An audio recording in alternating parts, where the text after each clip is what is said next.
This budget details some of the specific actions to be initiated in the current year towards fulfillment of these priorities, with potential for transformative changes. The budget also covers some of the previously made announcements with intent to strengthen them and step up their implementation for expediting our journey towards the goal of Viksit Bharat. Priority 1, productivity and resilience in agriculture. Transforming agricultural research. Our government will undertake a comprehensive review of the agricultural research setup to bring the focus on raising productivity and developing climate-resilient varieties.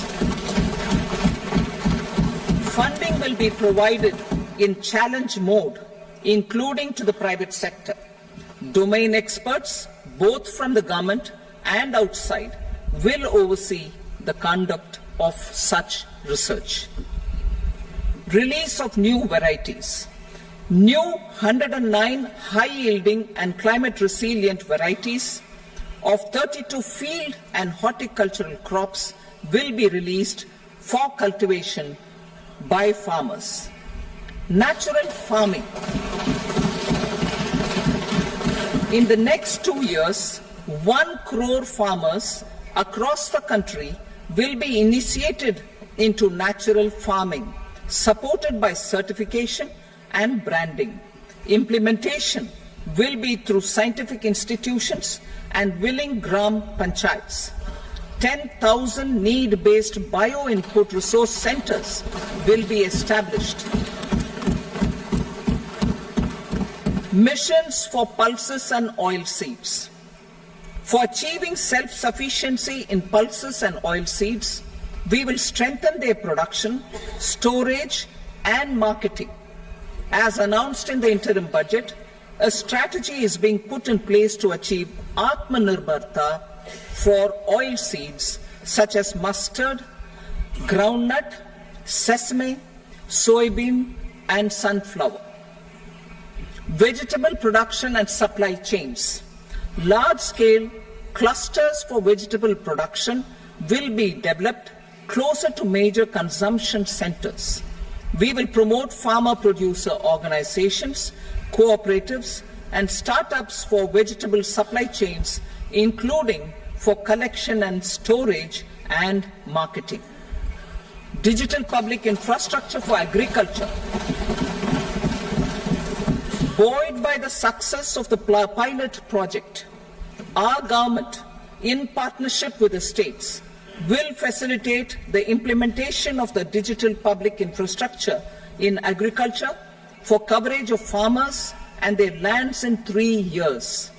During this year, digital crop survey for Kharif using the DPI will be taken up in 400 districts. The details of 6 crore farmers and their lands will be brought into the farmer and land registries.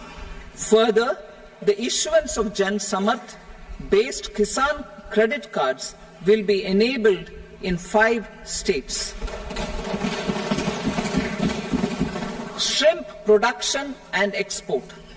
Financial support for setting up a network of nucleus breeding centers for shrimp brood stocks will be provided.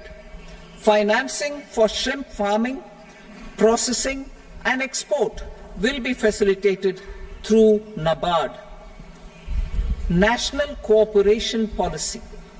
Our government will bring out a national cooperation policy for systematic, orderly, and all-round development of the cooperative sector, fast-tracking growth of rural economy and generation of employment opportunities on a large scale will be the policy goal. This year, I have made a provision of 1.52 lakh crore rupees for agriculture and allied sectors.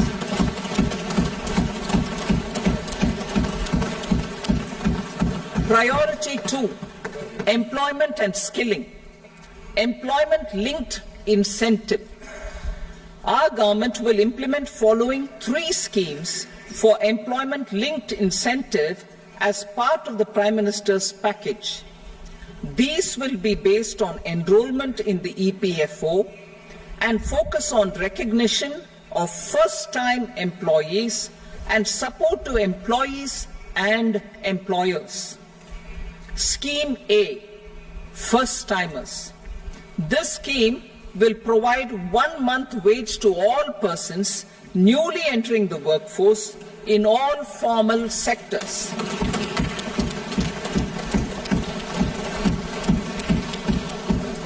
Direct benefit transfer of 1 month's salary in 3 installments to first-time employees as registered in the EPFO will be up to 15,000 rupees. The eligibility limit will be a salary of 1 lakh per month. The scheme is expected to benefit 210 lakh youths.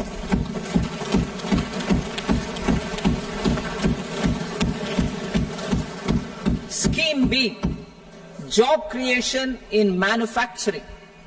This scheme will incentivize additional employment in the manufacturing sector linked to the employment of first-time employees. An incentive will be provided at specified scale directly both to the employee and the employer with respect to the EPFO contribution in the first 4 years of employment. The scheme is expected to benefit 30 lakh youth entering employment and their employers.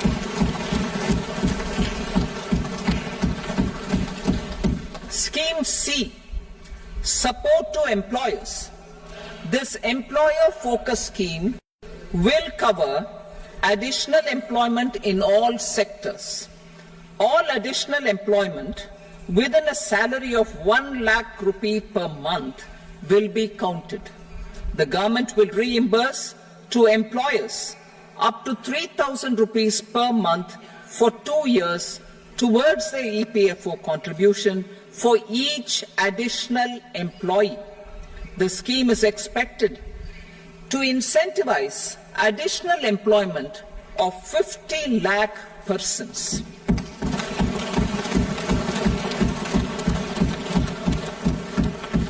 Participation of women in the workforce.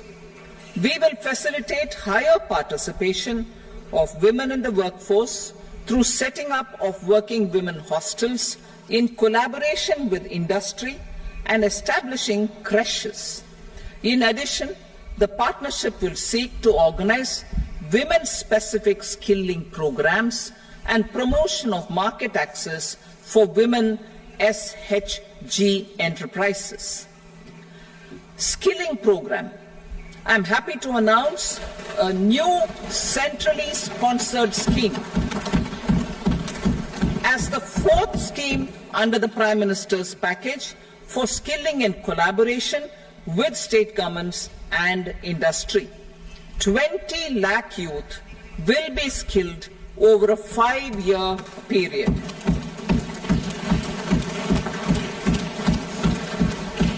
$1,000 industrial training institutes will be upgraded in hub and spoke arrangements with outcome orientation. Course content and design will be aligned to the skill needs of industry, and new courses will be introduced for emerging needs. Skilling loans. The model skill loan scheme will be revised to facilitate loans up to 7.5 lakh rupees with a guarantee from a government-promoted fund. This measure is expected to help 25,000 students every year.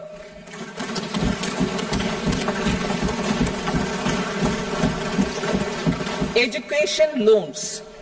For helping our youth who have not been eligible for any benefit under government schemes and policies, I am happy to announce a financial support for loans up to 10 lakh rupees for higher education in domestic institutions.